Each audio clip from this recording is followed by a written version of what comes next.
Hello, मेरा नाम है उज्ज्वल आनंद जैन। आप देख रहे हैं मैकेनिकल सारथी। तो ये जो सीरीज़ है पावर प्लांट की फॉर एसएससी जेई, उसका आज हम थर्ड टॉपिक पढ़ने वाले हैं, जो कि है एयर कंप्रेसर। ठीक है, तो इससे पहले हमने दो टॉपिक कवर कर चुके हैं अच्छे से। पहला टॉपिक था रैनकाइन और दूसरा था गैस पावर साइकिल। उसमें हमने सारे टाइप की साइकिल डिस्कस की है और ब्रेटन साइकिल को थोड़ा अच्छे से पढ़ा है, और बाकी उसके अलावा जितनी भी गैस साइकिल है हमने उनके बारे में भी पढ़ लिया है। ठीक है, तो आज जो हमारा टॉपिक 3 है इस वीडियो में, वो हम पढ़ने वाले हैं, वो है कंप्रेसर। ठीक है, तो मैं यहाँ हेडिंग डाल लेता हूँ। हमारा आज का जो टॉपिक है वो है air compressor. Air compressor, air compressor. ठीक है, तो आज हम एयर कंप्रेसर के बारे में पढ़ने वाले हैं। तो देखिए, सबसे पहले हम ये देख लेते हैं कि ये जो कंप्रेसर है वो करता क्या है। तो देख लीजिए, कंप्रेसर का मेन काम है to increase pressure and temperature. ये प्रेशर और टेम्परेचर को बढ़ाता है। ठीक है, अब हम यहीं पे क्लासिफिकेशन ऑफ कंप्रेसर देख लेते हैं, जो कि बहुत इंपॉर्टेंट है। ठीक है, यहाँ पे हम क्लासिफिकेशन ऑफ कंप्रेसर देखने वाले हैं। ठीक है, तो चलिए देखते हैं।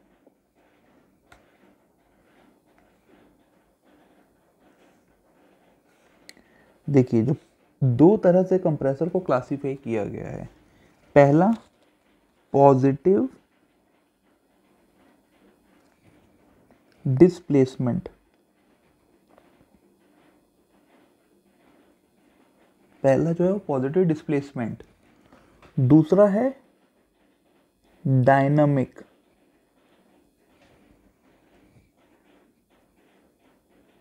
ठीक है, ब्रॉडली दो टाइप से हमने कंप्रेसर को डिवाइड किया है। पहला है पॉजिटिव डिस्प्लेसमेंट, दूसरा है डायनामिक टाइप। ठीक है, ये क्लियर हो गया। अब फर्दर इनको क्लासिफाई किया गया है। अगर पॉजिटिव डिस्प्लेसमेंट की मैं बात करूं तो इसको दो टाइप में बांटा गया है। फर्दर पॉजिटिव डिस्प्लेसमेंट के भी दो टाइप हैं। एक बहुत ही फेमस टाइप है जो आपने बहुत बार सुना होगा, रेसिप्रोकेटिंग।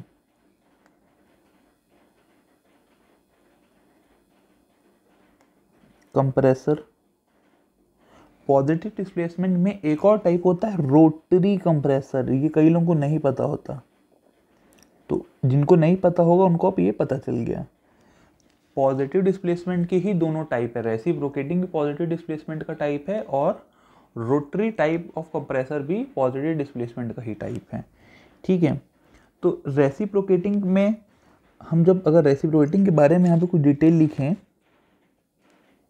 ठीक है, उससे पहले हम ये देख लेते हैं कि रोटरी के क्या क्या टाइप हैं। ये कई बार डायरेक्टली पूछ देता है। सबसे पहला एक है रूट ब्लोअर। ये रोटरी का टाइप है। एक है वेन टाइप होता है। इसमें एक होता है स्क्रू टाइप।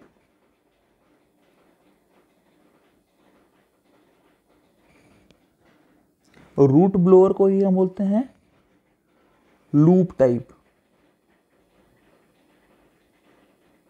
ये तीन हो गए। फोर्थ होता है, रोटरी ही में ही होता है, स्क्रॉल टाइप।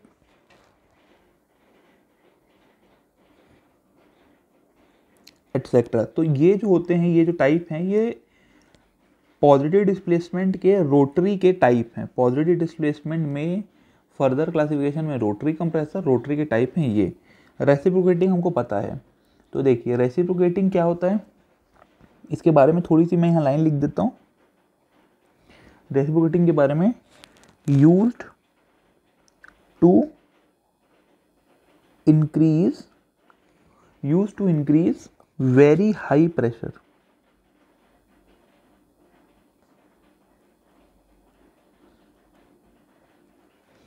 कहाँ यूज होता है?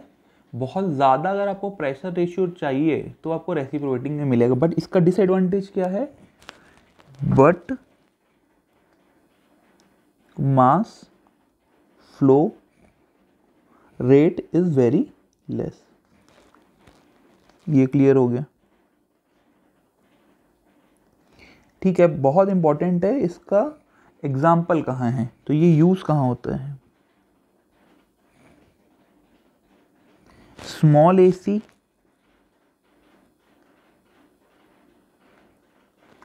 रेफ्रिजरेटर,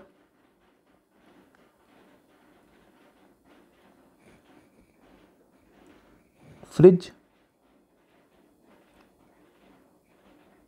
तो अगर आपके घर में फ्रिज होगा, ठीक है, जिसके घर में भी फ्रिज होगा, तो उसमें अगर आपसे पूछे कि कौन से टाइप का कंप्रेसर है, तो वहाँ पे जनरली हम रेसिप्रोकेटिंग कंप्रेसर यूज़ करते हैं। वहाँ पे हम कौन सा कंप्रेसर यूज़ करते हैं? Reciprocating compressor.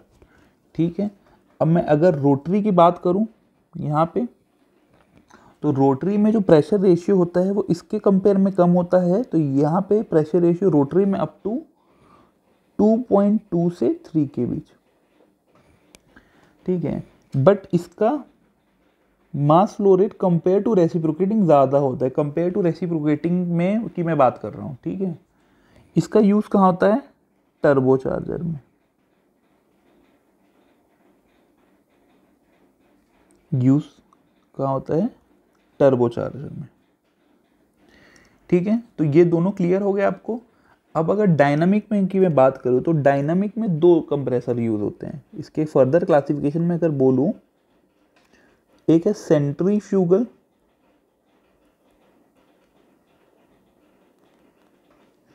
एक होगा एक्सियल। ये 2 हैं। इसमें डिफरेंस क्या होता है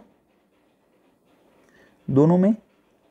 हम इसको डिटेल में पढ़ेंगे, पर मैं यहाँ फिर भी कुछ बेसिक जो की पॉइंट है वो पढ़ के लिख देता हूँ आपको। यहाँ पे जो आरपी है वो 4 to 5 के आसपास होता है प्रेशर रेशियो इसका। हाई मास फ्लो रेट यहाँ पे भी होता है, ठीक है। इसका यूज कहाँ होता है? लार्ज साइज एसी या रेफ्रिजरेटर में।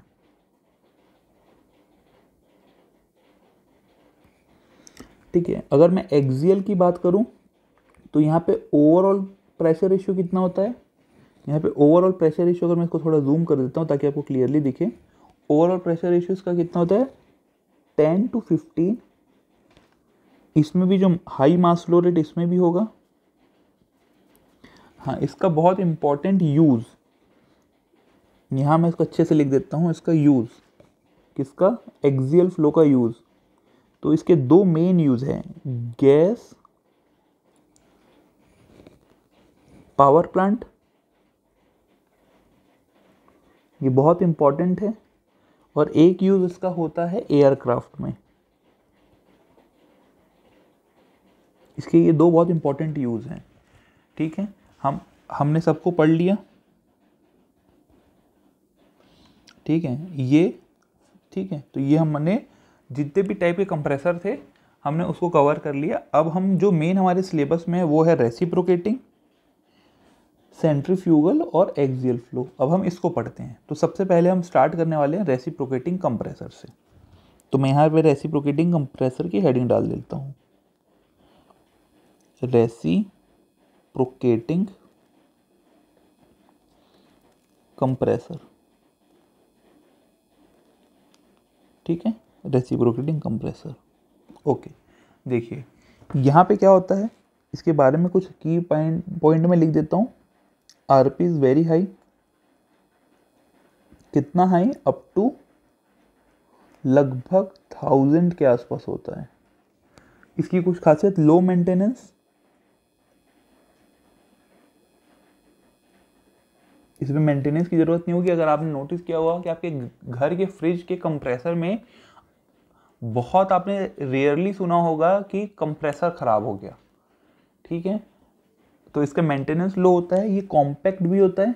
ऑब्वियसली आप खुद देख लीजिए, आप घर के एसी में जो कंप्रेसर लगा हुआ है, घर के बाहर आपके एसी में जो कंप्रेसर लगा हुआ है उसका साइज़ देखिए कितना बड़ा होता है।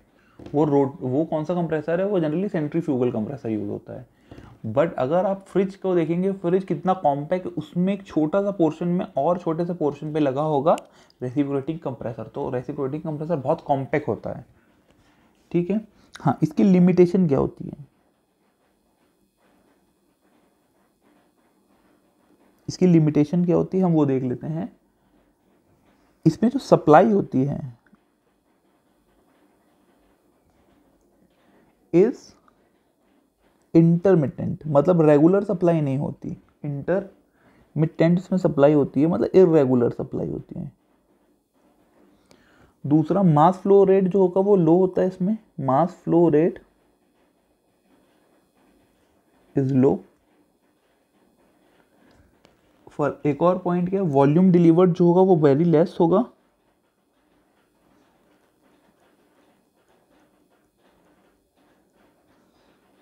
Is very less. ये सब आपको याद होना चाहिए क्योंकि ये डायरेक्टली थ्योरेटिकल क्वेश्चन बन जाते हैं। इसका आरपीएम लो आरपीएम होता है, और एक बैलेंसिंग इज अ प्रॉब्लम। जब मैं आपको थ्योरी ऑफ मशीन पढ़ाऊंगा और उसमें बैलेंसिंग का टॉपिक जब मैं पढ़ाऊंगा तो आपको ये बताऊंगा कि रेसिप्रोकेटिंग जो सिस्टम होता है उसकी बैलेंसिंग कभी भी पूरी नहीं हो सकती। वो क्यों नहीं हो सकती मैं आपको वहाँ बता दूंगा, पर आप याद रखिए रेसिप्रोकेटिंग की बैलेंसिंग डिफिकल्ट होती है। अब रेसिप्रोकेटिंग कंप्रेसर में दो केस बनते हैं, हम दोनों को लिख लेते हैं।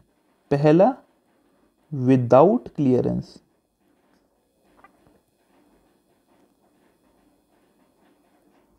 देखिए मैं यहाँ पे ड्रॉ कर रहा हूँ डायग्राम, देखिए क्या होता है। ये कंप्रेसर है, ये उसके दो पॉइंट है, ये ऐसा कंप्रेसर है, ठीक है। अगर कंप्रेसर ये मान लीजिए स्वेप्ट वॉल्यूम होता है, वॉल्यूम ऑफ स्वेप्ट, ये होता है क्लियरेंस वॉल्यूम, ठीक है। तो विदाउट क्लियरेंस में क्या होगा, ये जो क्लियरेंस है वो जीरो होगा, तो जो पिस्टन है वो यहाँ से, विदाउट क्लियरेंस में ये पिस्टन है यहाँ से सिलेंडर के हेड तक जाएगा। जनरल में, प्रैक्टिकल में हम क्लियरेंस देते हैं। क्लियरेंस क्यों देते हैं, देखिए दो तीन रीज़न है। जो वॉल्व है, इनलेट आउटलेट वॉल्व, वो हम लगा सकें, जो एक्सपांशन होगा थर्मल एक्सपांशन, उसके कारण जाम ना हो जाए पिस्टन सिलेंडर अरेंजमेंट, ठीक है। ये बहुत सारे रीजंस होते हैं जिस कारण हम क्लियरेंस प्रोवाइड करते हैं। तो अगर केस है विदाउट क्लियरेंस का, मीन्स ये वीसी जीरो, ठीक है। तो अगर मैं इसके लिए इस कंप्लीट कंप्रेसर का डायग्राम ड्रॉ करूं पीवी कर्व पे, किसमें, पीवी डायग्राम ड्रॉ करूं, तो देखिए 1 2 2, ये है PV n equal to constant, फिर यहां आएगा ये कांस्टेंट प्रेशर प्रोसेस 3। अब देखिए जो 3 पॉइंट है वहां पे वॉल्यूम जीरो हो गया है, तो इससे डायरेक्ट जो फोर्थ पॉइंट होगा वो ये सीधी लाइन पे आ जाएगा, ये फोर्थ पॉइंट, ठीक है। ये तो देखिए मैंने आपको क्या बताया था जब मैं आपको रैनकाइन साइकिल पढ़ा रहा था कि अगर साइकिल क्लॉकवाइज है तो वो वर्क प्रोड्यूसिंग डिवाइस होगी, जैसा रैनकाइन साइकिल में हमने पढ़ा था। कंप्रेसर, जो भी कंप्रेसर होता है उसमें हम वर्क का इनपुट देते हैं, मतलब हम वर्क अपने तरफ से दे रहे हैं। तो देखिए ये एंटी क्लॉकवाइज है, ऑटोमेटिक आपको दिख रहा है साइकिल एंटी क्लॉक है, ठीक है। तो विदाउट क्लियरेंस में प्रोसेस कौन से हैं, दो constant process, constant pressure process, एक polytropic process, one polytropic, and ये बहुत इंपॉर्टेंट है, एंड वन कांस्टेंट वॉल्यूम। ये याद रखिएगा, यहाँ पे एक कांस्टेंट वॉल्यूम कन्वर्ट हो जाता है क्योंकि 0.3 पे कोई गैस नहीं है जो एक्सपांड हो सके। अगर 0.3 पे कोई क्लियरेंस वॉल्यूम होता तो कुछ अमाउंट की गैस उसमें भरी होती, तो वो फर्दर एक्सपांड कर जाती, तो आपको वर्क मिल जाता। लेकिन क्लियरेंस नहीं दिया आपने, तो वो जो 3 पॉइंट है वो बिल्कुल जो प्रेशर की एक्सिस है वहाँ पे कोइंसाइड कर गई, तो वॉल्यूम जीरो, तो फर्दर कोई एक्सपांशन नहीं होगा, तो वहाँ से वॉल्यूम जीरो से जीरो पहुँच जाएगा फोर्थ पॉइंट तक, तो V3 is equal to V4 and that is zero. तो कोई एक्सपांशन नहीं हुआ, इसलिए 3 to 4 प्रोसेस क्या बन गया, कांस्टेंट वॉल्यूम कौन सा प्रोसेस है, 3 to 4, ठीक है। दो कांस्टेंट प्रेशर, एक polytropic, PVN is equal to constant वाला 1 से 2, ये 1 से 2, कांस्टेंट प्रेशर कौन सा है 2 से 3 एंड 4 to 1। ठीक है, ये चारों प्रोसेस यहाँ क्लियर हो गए। अब यहाँ पे मैं अगर देखूँ तो V एक्चुअल इनटेक कितना हुआ, यहाँ पे V एक्चुअल इनटेक, एक्चुअल यहाँ पे क्या हुआ V1 के बराबर ही हुआ। ठीक है, ये कितना हुआ π/4 d² L। यहाँ D क्या है, डाया ऑफ सिलेंडर, L क्या है, स्ट्रोक लेंथ,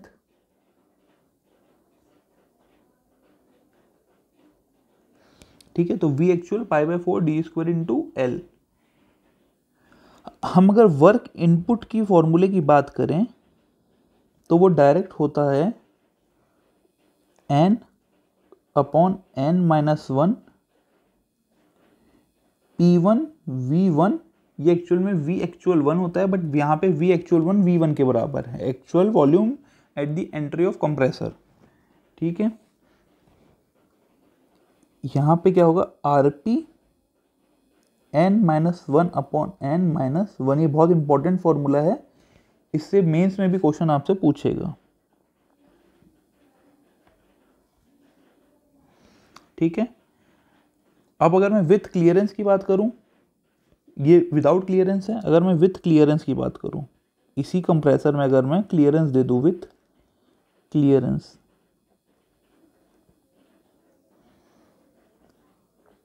सो अब जो पीवी डायग्राम होगा वो कैसा होगा,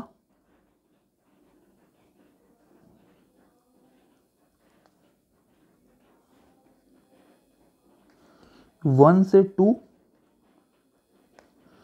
अब ये 2 से 3 तक पहुंच पाएगा, इसको फिर क्लियरेंस मिल जाएगी, फिर यहां से ये वापस एक्सपांड हो जाएगा 4 पॉइंट पे। ये PVN इक्वल टू कांस्टेंट, ये भी PVN इक्वल टू कांस्टेंट। तो यहाँ पे जो प्रोसेस है वो मैं लिख देता हूँ, कौन से प्रोसेस है, 2 constant pressure process and 2 polytropic process, 2 polytropic process. Okay, यहां पे वर्क इनपुट क्या होता है,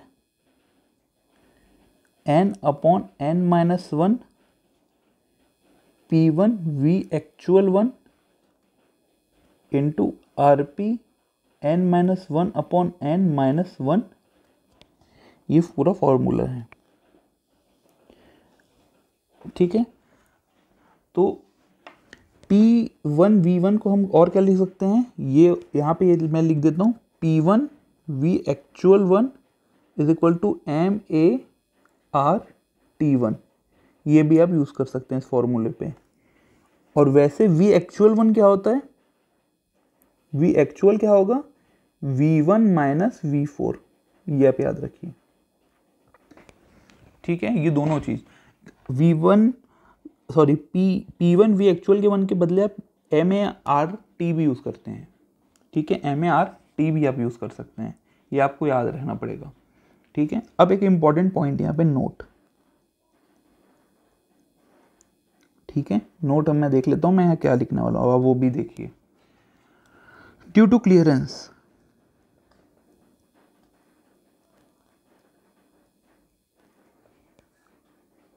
there is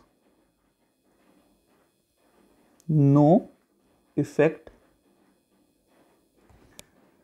on compressor work। ये बहुत इंपॉर्टेंट है, आपको लगेगा कि क्लियरेंस देने से वर्क कम होगा या वर्क बढ़ेगा, वर्क इनपुट नहीं, वर्क जो है वो सेम रहेगा। ठीक है, only difference is number of cycle, number of cycle change हो जाएगी। वर्क इनपुट क्लियरेंस हो या ना हो, वर्क इनपुट सेम रहेगा, ये आप याद रख लीजिए। अगर वो ये दे दे आपसे कि क्लियरेंस देने से कंप्रेसर के वर्क इनपुट पे क्या फ़र्क पड़ेगा, तो there is no effect no change. ये आप याद रखिए, बहुत बार पूछता है, ये आपको याद होनी चाहिए। ठीक है, ये क्लियर हो गया। अब एक छोटा सा थर्मोडायनेमिक्स का इसी में टॉपिक है, मैं आपको वो बता देता हूँ कि कौन से प्रोसेस से वर्क मैक्सिमम लगता है, कौन से प्रोसेस से वर्क मिनिमम लगेगा। तो अगर मैं यहाँ पीवी डायग्राम ड्रॉ करूँ,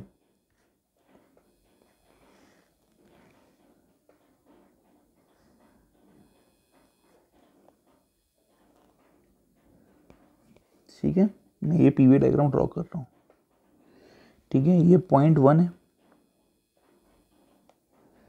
ठीक है, कोई भी कंप्रेसर है वो दो प्रेशर, ये पीवी डायग्राम में ड्रॉ कर रहा हूँ, तो दो प्रेशर रेशियो में वो काम कर रहा होगा। तो ये मान लीजिए ये पहला, ये दूसरा, ये P1, ये P2 प्रेशर है, तो इसके बीच काम करेगा। तो अब ये 1 पॉइंट है, मान लीजिए स्टार्टिंग पॉइंट है, ये A, ये B और ये C। ठीक है, ये क्लियर हुआ आपको। एक प्रोसेस है 1 to A से हम कंप्रेस कर रहे हैं, P1 P2 के प्रेशर रेशियो सेम, फिर 1 से B के एक और दूसरा प्रोसेस, फिर 1 to C तीसरा प्रोसेस। तो यहाँ पे मैं लिख लेता हूँ प्रोसेस 1 to A, ये कौन सा है, आइसोथर्मल। जिसने पीवी ड्रॉ, जिसको पता है वो पता होगा कि ये आइसोथर्मल प्रोसेस है। सिमिलरली प्रोसेस 1 to B, ये है पॉलीट्रॉपिक, जिसमें N जो है वो 1 और गामा के बीच होगा। क्लियर है ये। प्रोसेस 1 to C है isentropic, PV gamma is equal to constant. अब देख लिए वर्क इनपुट ओपन सिस्टम के लिए क्या होता है, -VdP। ये ठीक है, आपको ये क्लियर हो गया। अब देखिए, तो इसमें हम प्लॉट कहाँ करते हैं, area under PV diagram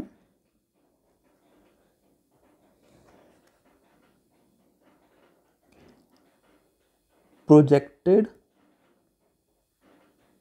on pressure axis. Open के लिए प्रेशर में करते हैं और क्लोज्ड में हम वॉल्यूम एक्सिस पे उसको एक्सटेंड कर लेते हैं, उसके बीच का एरिया हम निकाल लेते हैं। तो यहाँ पे प्रेशर एक्सिस में करेंगे। ठीक है, सो ये जो एरिया है, ये वाला जो पिंक कलर में ड्रॉ कर रहा हूं मैं, ये किसके लिए है, वर्क फॉर आइसोथर्मल। प्रेशर पे मैंने यहाँ इंटरपोलेट इसको बढ़ाया है, ये प्रेशर पे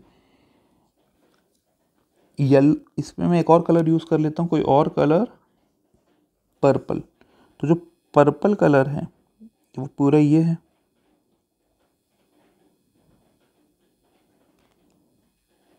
तो जो ये पर्पल कलर है, ये किसका वर्क है, वर्क फॉर पॉलीट्रॉपिक।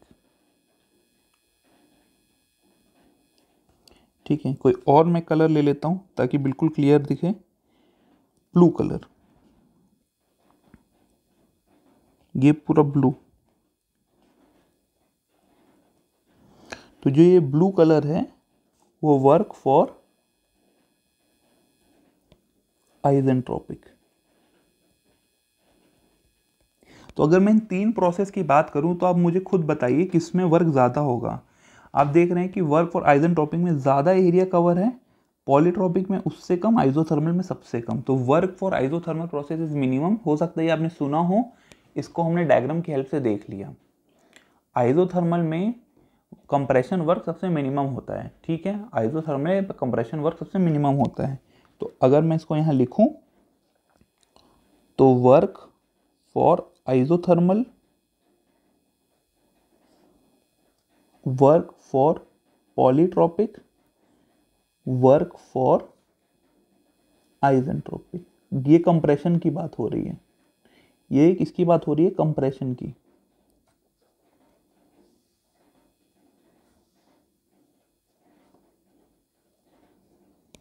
ठीक है, सो यहाँ पे मैं ये डाल देता हूँ कि आइसोथर्मल में होता है मिनिमम कंप्रेशन वर्क लगता है। ये कई बार पूछता है कि अगर कंप्रेशन करेंगे तो बेस्ट मेथड क्या होगा, तो वो है आइसोथर्मल, क्योंकि आइसोथर्मल में वर्क इनपुट इज मिनिमम। ठीक है, ये क्लियर हो गया। अब एक छोटा सा टॉपिक यहाँ और है, हम वो भी पढ़ लेते हैं, वो है volumetric efficiency.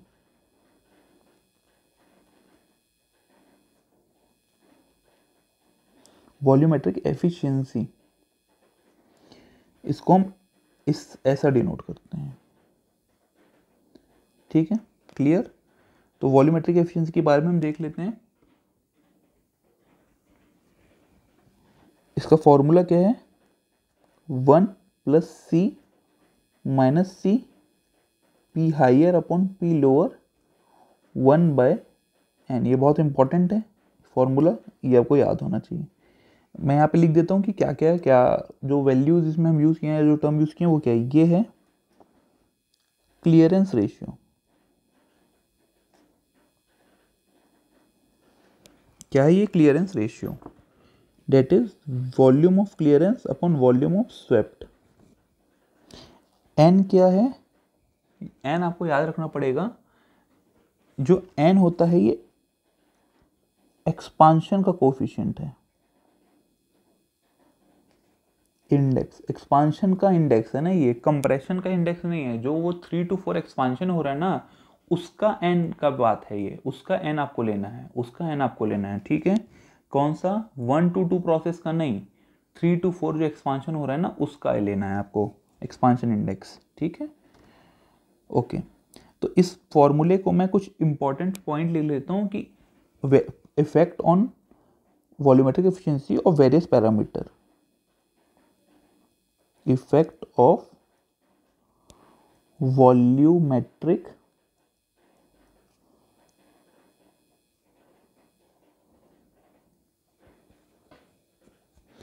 effect on volumetric efficiency by different parameter।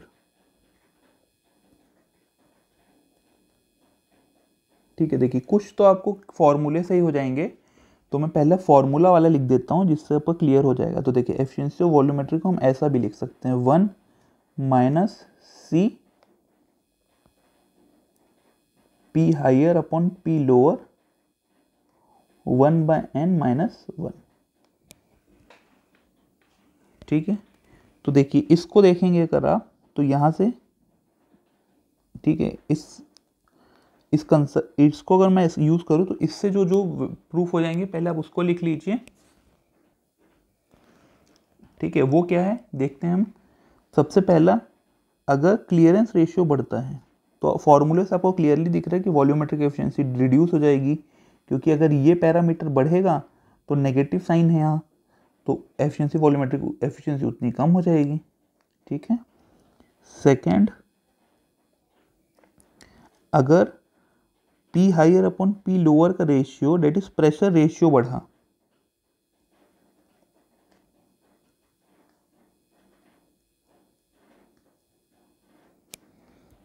उससे क्या होगा, प्रेशर रेशियो बढ़ने से फॉर्मूले से हमको क्लियरली दिख रहा है कि वॉल्यूमेट्रिक एफिशिएंसी रिड्यूस हो जाएगी। सेकेंड चीज क्लियर हुई। थर्ड पैरामीटर क्या है, प्रेशर रेशियो हो गया। अगर n एक्सपांशन इंडेक्स बढ़ेगा तो भी वॉल्यूमेट्रिक एफिशिएंसी रिड्यूस हो जाएगी। ये तीनों हमने पैरामीटर पढ़ लिया। अब फोर्थ क्या होगा, अगर heating of cylindrical wall, heating of cylinder wall, अगर सिलेंडर वॉल में हीट करूंगा, अगर सिलेंडर वॉल में हीट करूंगा तो वॉल्यूमेट्रिक एफिशिएंसी क्या होगी, कम हो जाएगी। ठीक है, अब फिफ्थ, दो केस, ठीक है। Increase in inlet temperature, increase in inlet temperature, अगर इनलेट टेम्परेचर बढ़ेगा तो देखिए अगर उसमें एयर यूज़ हो रही होगी, कंप्रेसर में वर्किंग फ्लूइड अगर एयर यूज़ हो रही होगी, अगर एयर यूज़ हो रही होगी तो एफिशिएंसी और वॉल्यूमेट्रिक एफिशिएंसी डिक्रीज हो जाएगी। और वहीं अगर कंप्रेसर में रेफ्रिजरेंट यूज़ हो रही होगी, क्या मैं बोल रहा हूँ, अगर रेफ्रिजरेंट यूज़ हो रही होगी तो इनलेट टेम्परेचर बढ़ाने से वॉल्यूमेट्रिक एफिशिएंसी बढ़ जाएगी। ये बहुत इंपॉर्टेंट पैरामीटर है। इनलेट टेम्परेचर बढ़ाने से अगर वर्किंग फ्लूइड एयर है तो वॉल्यूमेट्रिक एफिशिएंसी डिक्रीज हो जाएगी, अगर वर्किंग फ्लूइड रेफ्रिजरेंट है तो वॉल्यूमेट्रिक एफिशिएंसी बढ़ जाएगी। बहुत इंपॉर्टेंट पॉइंट है, ये आपको याद रखना पड़ेगा। 6th पॉइंट, अगर आरपीएम बढ़ेगा मीन स्पीड बढ़ रही है, रेसिप्रोकेशन में अगर आरपीएम बढ़ रहा है, स्पीड बढ़ रही है तो वॉल्यूमेट्रिक एफिशिएंसी क्या होगी, कम होगी। ठीक है। अगर फ्रिक्शन होगा वॉल्व में, जो वॉल्व मूव कर रहे हैं इनलेट आउटलेट वॉल्व, तो क्या होगा, वॉल्यूमेट्रिक एफिशिएंसी डिक्रीज होगी। अगर हाइयर एल्टीट्यूड में हम काम कर रहे हैं, हाइयर ऑल्टीट्यूड में हम काम कर रहे हैं तो हाइयर ऑल्टीट्यूड में क्या होता है, डेंसिटी ऑफ एयर कम हो जाती है, इसके कारण वॉल्यूमेट्रिक एफिशिएंसी भी रिड्यूस हो जाएगी। ठीक है, ये क्लियर हो गया कॉन्सेप्ट। अब एक छोटा सा और पर टॉपिक है वो भी देख लेते हैं यहाँ साथ ही साथ, वो है free air delivery. Free air delivery जिसको हम बोलते हैं FAD। ठीक है, तो जो मैंने पहले डायग्राम ड्रॉ किया था, ठीक है, उससे भी हम समझेंगे। तो फ्री एयर डिलीवरी का मतलब क्या होता है, वॉल्यूम ऑफ एयर या गैस जो भी वर्किंग फ्लूइड है एट 1 बार, ये टेम्परेचर और प्रेशर आपको याद रखना पड़ेगा, एंड 15 डिग्री सेंटीग्रेड, ये याद रखना पड़ेगा आपको। तो मास ऑफ एयर ये क्या होगा, P1 V actual 1 upon RT1 clear is equal to P1 V actual 1 क्या था, V1 minus V4 upon RT1 is equal to PT plus VT upon RTT। अब आप मुझे बताइए ये जो PT है ये 1 बार अगर होगा और ये जो टेम्परेचर है ये अगर 15 डिग्री सेंटीग्रेड प्लस 273, क्योंकि यहाँ तो केल्विन में रखना है, अगर ये करेंगे तो जो ये VT है ये क्या बन जाएगा, free air delivery. Free air delivery.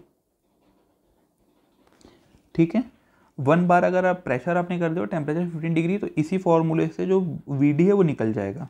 अब यहाँ V एक्चुअल अगर आपको निकालना हो तो आप कैसे निकालेंगे वो आप एक बार देख लीजिए। वॉल्यूमेट्रिक एफिशिएंसी जो होती है वो होती है actual volume at the entry of compressor upon swept volume.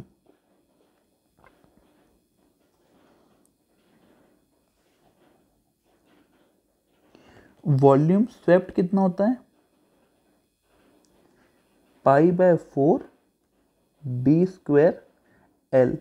तो अगर छोटे न्यूमेरिकल आएंगे मेंस में या SSC JEE की प्री में भी, तो आपको डायामीटर दे दिया रहेगा, बोर स्ट्रोक लेंथ दे दी जाएगी, तो स्वेप्ट वॉल्यूम निकाल लेना, वॉल्यूमेट्रिक एफिशिएंसी मल्टीप्लाई करके actual volume at the entry, ये वॉल्यूम कहाँ ही चली जाएगी, इस फॉर्मूले में P1 V1 सब दिया रहेगा और यहाँ से आपको फ्री एयर डिलीवरी आराम से निकल जाएगी।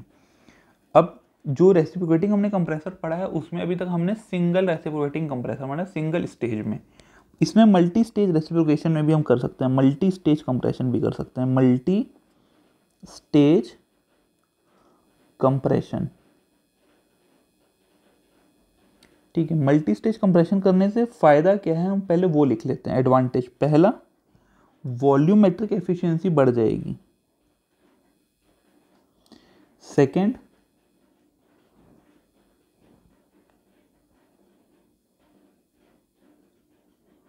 वर्क इनपुट जो कंप्रेसर के लिए देना पड़ रहा है वो कम हो जाएगा।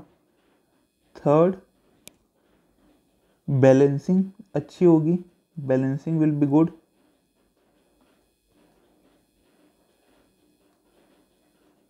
गुड, ठीक है, ये सारे फायदे हैं। तो मल्टी स्टेज कंप्रेशन जब भी होता है, याद रखिएगा, मल्टी स्टेज कंप्रेशन जब भी होता है तो वो उसमें जो साथ में यूज़ होता है वो होता है इंटरकूलर। मल्टी स्टेज कंप्रेशन हमेशा इंटरकूलर लगा के किया जाता है। तो देखिए, अगर मैं यहाँ पे पीवी डायग्राम ड्रॉ करूँ मल्टी स्टेज कंप्रेशन का कि वर्क इनपुट कैसे बच रहा है, तो देखिए प्रोसेस 1 से 2, ये 2 में इंटरकूलर लगेगा। तो कोई भी हीट एक्सचेंजर हम जो भी पढ़ते हैं एप्लीकेशन ऑफ थर्मोडायनेमिक्स में, वो कांस्टेंट प्रेशर पढ़ते हैं। तो ये जो 2 है वो यहाँ से 2 डैश हो जाएगा, इंटरकूलर यूज कर दिया हमने। फिर 2 से 3। अब मैं आपको क्या बताया था, कभी भी कोई चीज़ मेज़र करनी होगी तो 2 प्रेशर में आप मेज़र करेंगे प्रेशर लिमिट के अंदर। तो ये मैंने ड्रॉ कर लिया प्रेशर लिमिट P1 P3। अब अगर मैं डायरेक्ट करता कंप्रेशन तो वो मैं कैसे करती, डायरेक्ट मैं कैसा कंप्रेशन करता, 1 से 2, ये ऐसा होता प्रोसेस, 3 डैश। सो ये जो वर्क है ये सेव हो गया। कौन सा वर्क, ठीक है, ये सेव्ड वर्क है, सेव्ड वर्क, ये याद रखिएगा। क्योंकि हम जो भी प्लॉट करते हैं वो पी एक्सिस पे करते हैं, प्रेशर एक्सिस पे हम प्लॉट करते हैं एरिया निकालने के लिए, पीवी डायग्राम के लिए। तो ये एरिया बच जाएगा क्योंकि अब जो प्रेशर बढ़ रहा है वो 2 से 2 डैश इंटरकूलर लगा के फिर 2 डैश 3 में फिर से फर्दर कंप्रेशन करने पे बढ़ रहा है प्रेशर। तो pressure ratio is same, P1 and P3 के बीच दोनों काम कर रहे हैं, एक सिंगल स्टेज में अगर हम कंप्रेस कर रहे हैं और एक मल्टी स्टेज इंटरकूलर यूज करके। तो इंटरकूलर पे जो वर्क आपको दिख रहा है येलो कलर पे, वो वर्क सेव हो रहा है, ठीक है। तो अगर परफेक्ट इंटरकूलर होता है, ठीक है, इंटरकूलर परफेक्ट होता है, परफेक्ट इंटरकूलर के लिए, परफेक्ट इंटरकूलर,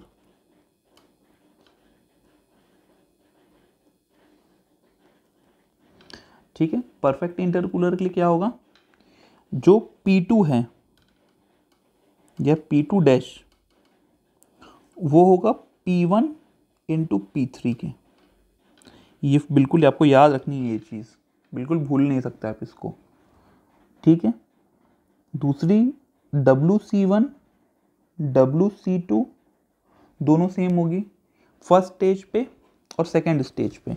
तो इसके लिए 1 से 2 फर्स्ट स्टेज है, पहली स्टेज क्या है 1 से 2, स्टेज 2 क्या है, ये स्टेज 2 है, सेकेंड स्टेज 2 डैश से 3, बिल्कुल ठीक। तो ये WC1 WC2 दोनों सेम होंगे और उसका फॉर्मूला क्या होगा, अगर मैं दोनों सेम हो गए मान लीजिए तो n/n-1 is equal to P1 V1 V actual 1। हाँ, अब यहाँ पे जो RP है, जो RP है वो स्टेज का प्रेशर रेशियो आपको लेना है, स्टेज का RP स्टेज। तो वो क्योंकि n-1/n ये तो यूज होगा और ये 1, तो ये सेम होगा, ठीक है। स्टेज का आपको लेना, ओवरऑल प्रेशर रेशियो यहाँ नहीं लेना है, ठीक है। थर्ड, W टोटल जो अगर मैं निकाल लूँ तो n number of stage into work of stage, ये आपको याद रखना है। डायरेक्ट अगर आपको W टोटल बोलेगा तो इस ये पर्टिकुलर फॉर्मूले में ना आप पागल होके ना P1 और P3 that is P lower and P higher initial and final pressure नहीं लगाएंगे, आपको स्टेज प्रेशर रेशियो लगाना है into number of stage, stage pressure ratio into number of stage करके W टोटल निकलेगा। कभी भी इनिशियल और फाइनल प्रेशर रेशियो इसमें नहीं लगाना है। मल्टी स्टेज कंप्रेशन पे परफेक्ट इंटरकूलिंग के केस में आपको स्टेज का प्रेशर रेशियो निकालना पड़ेगा, उससे वर्क निकालिए और जितने नंबर ऑफ स्टेज है उससे मल्टीप्लाई कर दीजिएगा। 2 है तो इंटू 2, इंटू 3 है तो 3, ठीक है। अब देखिए यहाँ पे एक और क्या है, P higher upon P lower is equal to P2 अपॉन P1 पावर n। ये क्या है? Overall pressure ratio.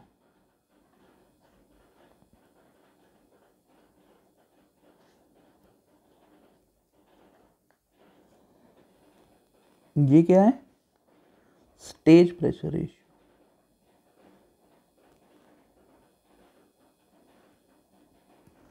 ठीक है। मल्टी स्टेज कंप्रेशन पे एक इंपॉर्टेंट फॉर्मूला है, मल्टी स्टेज कंप्रेशन पे एक इंपॉर्टेंट फॉर्मूला, ठीक है, इंपॉर्टेंट पॉइंट। वेरियस एजम्पशन से एक फॉर्मूला होता है P d square is equal to constant. ये स्टेज की बात हो रही है। तो अगर मैं इसको लिखूं, अगर मान लीजिए देयर आर 2 स्टेज हैं, इफ 2 स्टेज, जैसे कि 2 स्टेज है, तो P1 इंटू D1 का square is equal to second stage में P2 into D2 square.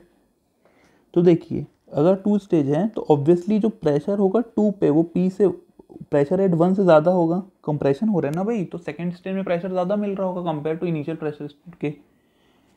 Similarly अगर ये वैलिड है तो इस फॉर्मूले की हेल्प से आप ये भी देख सकते हैं कि D1 is greater than D2। ठीक है, ये फॉर्मूले से सिंपल है ना। अगर ये ज़्यादा है तो कांस्टेंट इस C को मेंटेन करने के लिए डाया को कम होना पड़ेगा। ठीक है ना, ये तो कोई रॉकेट साइंस नहीं है। सो इसका मतलब क्या होता है, इसका कंक्लूजन, फाइनली कंक्लूजन क्या निकला? Size of cylinder decreases. ठीक है, कैसे? अगर ये पहले में ये होगा साइज, तो सेकंड में ये, थर्ड में ऐसा।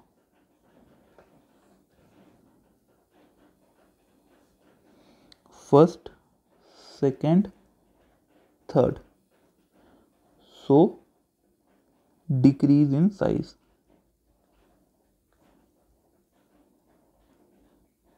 क्लियर है?